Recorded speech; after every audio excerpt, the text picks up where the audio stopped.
Hello, this is Adriana from Tasty Pastry Kitchen, and today I'm going to go over some tips for making your own boba drinks at home. I'm so grateful that on my birthday, my best friend sent me a RareTea kit to make boba drinks. So today I'm just going to go through making 3 drinks: a jasmine milk tea, an Okinawa milk tea, and a mango smoothie, and some tips along the way to help you make your own drinks. So this is the entire contents of the kit that I received, and you can see that they send plenty of ingredients for all of your boba drinks, and I thought I'd just go over each component individually. This is the boba that comes with the kit. I received 2 bags in vacuum packs, and I believe that is because these are really fresh. They're not like the dried ones that you buy at the Asian market. They also have an expiration date, so you have to finish this in a few months. Mine expire in June of this year, so just take that into consideration when you order the kit. Okay, I also received some dried tea leaves, and with this kit I got 2 flavors. One is the signature black tea, and that is in the larger bag, and then the smaller bag has the jasmine tea inside. In addition, there are also these flavored powders that you stir into the tea, and you receive 2 of them. The first one is a caramel brulee powder, and the second one is an Okinawa milk tea powder. There are also 2 very large bags of non-dairy creamer, and then there are the liquid ingredients inside the plastic containers. The clear ones are cane sugar, which are essentially just a really sweet, simple syrup. And lastly, there are 2 fruit purees. One is a mango puree, and the other one is a passion fruit jam puree. So the first thing you're going to want to do is make the tapioca or the boba. So you have to bring a large pot of water to a boil, and my tip here is to always use more water than you think, because the tapioca releases a starch that becomes very kind of gooey and will coat everything if you don't have enough water. And the other thing is that you have to stir for about the first 30 seconds to a minute to ensure that there's no sticking, even if you have a lot of water. And you're going to let this boil for about a half an hour. Just be careful with these tapioca balls because they are quite fragile when they're still dry. They're not like the ones that you buy at the Asian market that are prepackaged. These are actually kind of crumbly, and so if you kind of squish them before they reach the water, you might end up breaking them.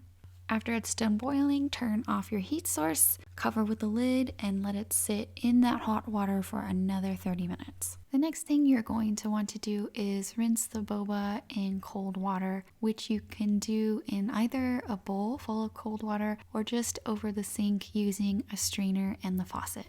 This step is likely to stop the cooking of the tapioca balls in the hot water and also wash any excess starch off of the surface so that you get a good clean tapioca ball and that great chewy texture. At this point after the rinsing, the boba doesn't really have any flavor. So the next tip is to soak your boba in a sugar solution. So you can use brown sugar, granulated white sugar, you can use the cane sugar that comes with the kit. I like to use honey.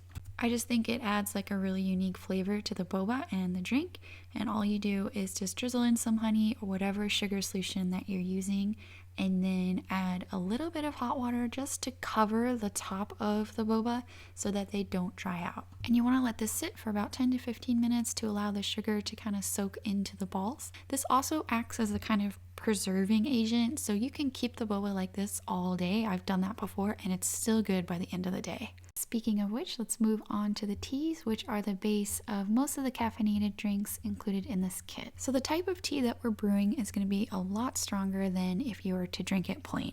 And the reason is because you're going to dilute it with other things like ice and milk and things like that. You need to start off with a really concentrated tea, which is what we're going to do. So I'm going to start with the green tea, and all I'm going to do is just pour in some dried tea leaves and then add some hot water. So remember, each tea has a specific temperature that you should steep it at.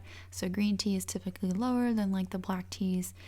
So this one was 175 degrees Fahrenheit, which I luckily have a button on my kettle to tell me. And then I'm going to make the black tea using the same method with boiling water.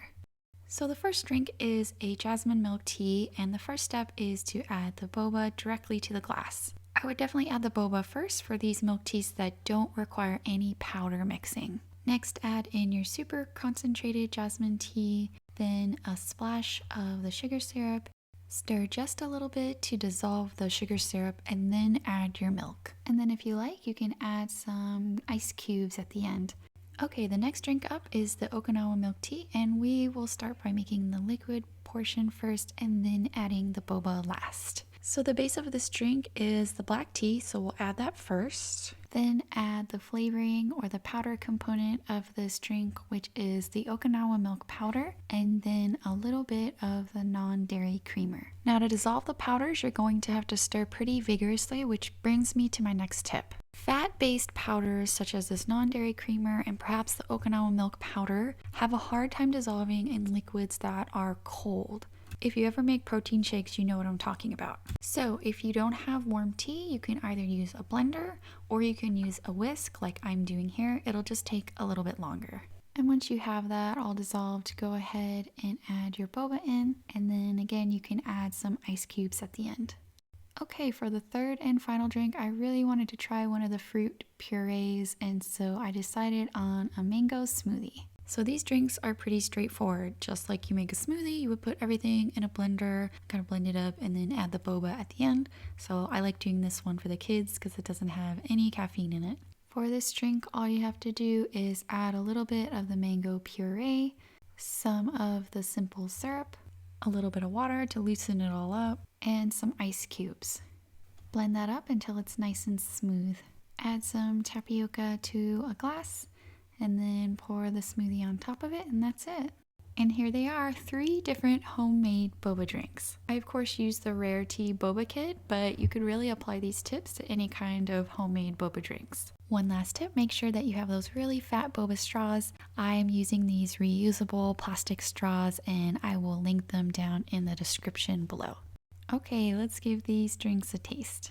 We have the jasmine milk tea, which is insanely refreshing and very light with a very clean green tea flavor. And then we have the Okinawa milk tea, which is just a classic. It's so good. It's probably my favorite drink. I could probably drink gallons of this, but it's got that really earthy, milky taste that's really popular with boba. And then the last one is the mango one, and that one tastes just like the ones that you would get in the boba shop. Really kind of sweet mango flavor that's not really overpowering, really refreshing. And the boba inside these drinks, super chewy, not at all powdery, and totally worth the hour-long cooking time. Check out my other videos where I get into the nerdy details of baking, as well as my blog, Tasty Pastry Kitchen. Stay safe, everyone, and have a great day.